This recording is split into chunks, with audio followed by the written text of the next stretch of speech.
It's great to be joined today by Daniel Cohen, who's a professor of economics and founding member of the Paris School of Economics.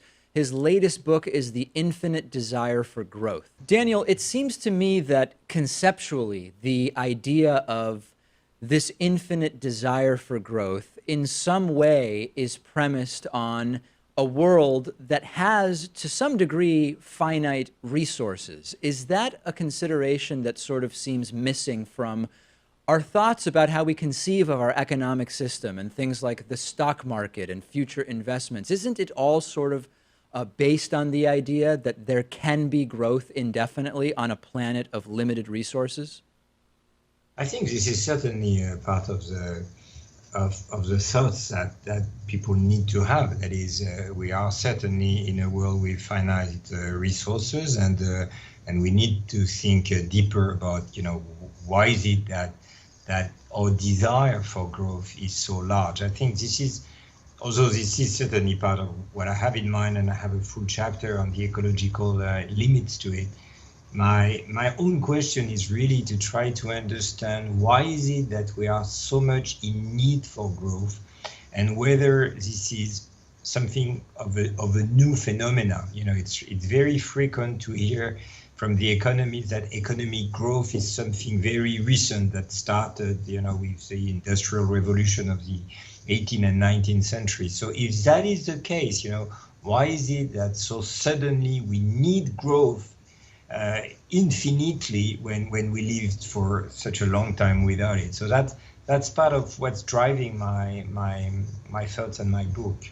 Is the need for growth possibly just necessary to validate the capitalist system? In other words, if we had agreement from, agenda setters, so to speak, that maybe indefinite or infinite growth is not the goal, wouldn't that call into question how society is organized at the basic economic level in capitalist countries?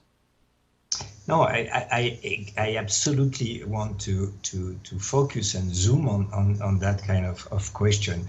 But I think that capitalism alone would not have brought this desire for growth if it was not fulfilling something for ourselves. And so there's a sort of point of equilibrium between supply, capitalism, and demand. And I'm interested as a starter by this question of why is it that we ourselves, feel so sorry when growth disappears and somehow ask for more. And I think, one of the foundation of this is really part of the democratic revolution. That is, in the democratic revolution, we all feel that we are equal, and that is not the case. We're not equal. There's a lot of inequality in the world. And growth is a way of offering the promise that although you are not equal to, say, your manager, you will still reach the same basket of consumption goods sometimes later in the future. So typically that worked very well in the 50s and in the 60s, where only the richest had a car, but still you knew that in 10 or 15 years, you as a worker would have one. And that was somehow the beauty of capitalism, which was that it allowed a very unequal society to offer a way of fulfillment of this democratic ideal. And the reason why today this become much more, problematic, why there is so much crisis, and why I think in part there is a rise of populism everywhere in the world, is that this promise is not fulfilled anymore, and something got broken in the 80s and 90s, by which you could not say anymore to worker, you're poorer than I am, me, your manager, but wait on, you will get access to the same basket of goods in the future. So that's the rise of inequalities, which is another phenomena that I'm trying to describe. But I think that it goes beyond the sheer question of income. It's really in the work that you have, you feel betrayed by the promise of belonging to the same world. And I think, again, this is why we need growth as a solution to a problem that we cannot solve, which is Why is it that we cannot offer, as we did for the middle class, this sense of solidarity, which was brought by growth, but I think not only by growth, but also by the feeling that society as a whole was sort of united. I'm curious about, what might underlie, you're not a psychologist, but the sort of psychological component of this desire. I'm familiar with, I don't have an exact quote in front of me, but during the 20th century, John Maynard Keynes had this idea that at some point in the future, technology would allow basically for the basic basket of goods that the average person needs to be provided with less than a full-time job. People could be spending 15 or 20 hours a week working, and otherwise they would have more time to devote to leisure or personal development. And of course, it's hilarious to think now that that's what technology would have allowed, right? Technology has been used to increase the productivity of the individual worker, but to basically keep the workload the same or higher. And I'm curious, to what do you attribute that, and what do you think is the psychological component to it? I think, for the economists, there is, one important character, a person called Richard Easterlin, and he has, written a number of papers which are known in the literature as the Easterlin paradox. And this is very important because I think the Easterlin paradox exactly allows us to understand the question that you ask.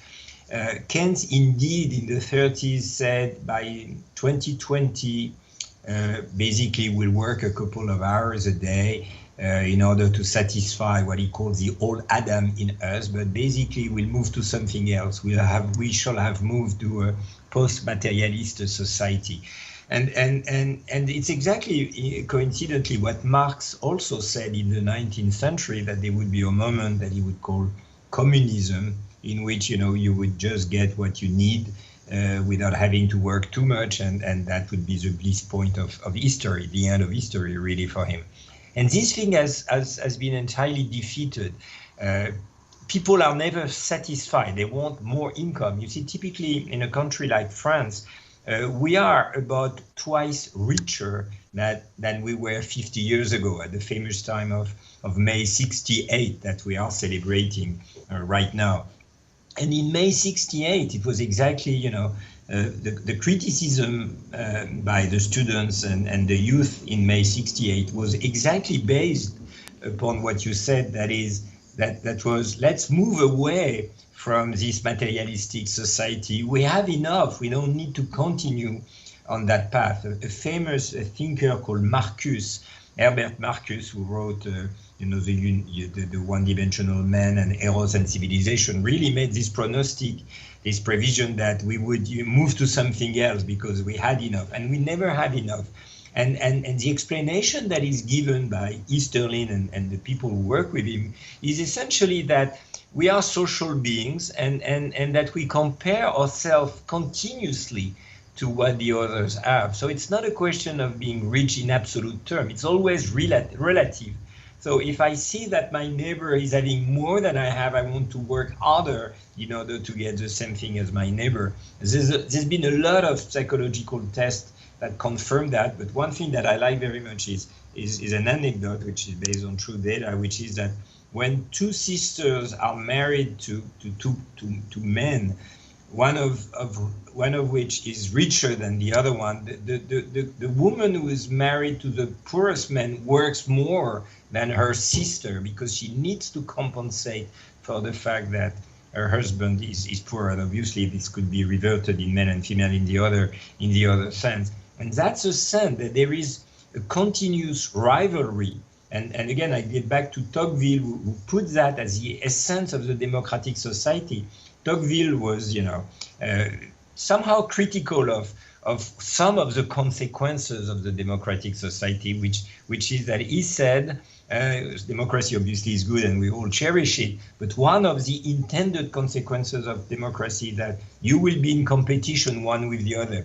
There's nothing that should prevent you to get what the other guy is doing.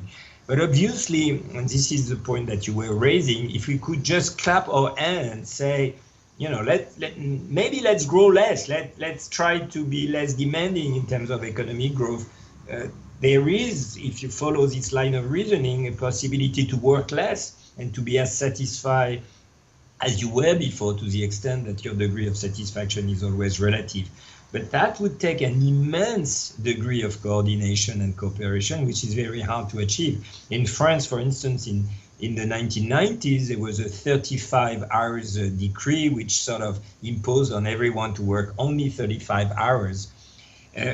Based upon exactly this idea, if everyone is working 35 hours, then you don't get richer than the other one. But it didn't work because there was a temptation to work a little bit less, more than the other, and in the end it unraveled. So there is a need for a change of mentality if you want to proceed along those lines. And that gets me back to the ecological system.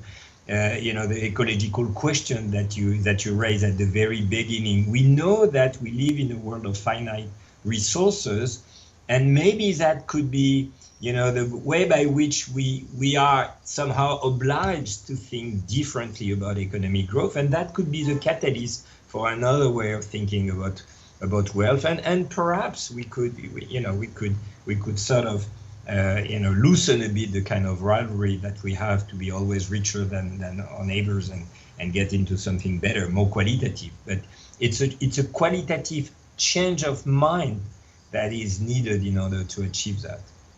Daniel, the book is fascinating. We've been speaking about Daniel Cohen's book, The Infinite Desire for Growth.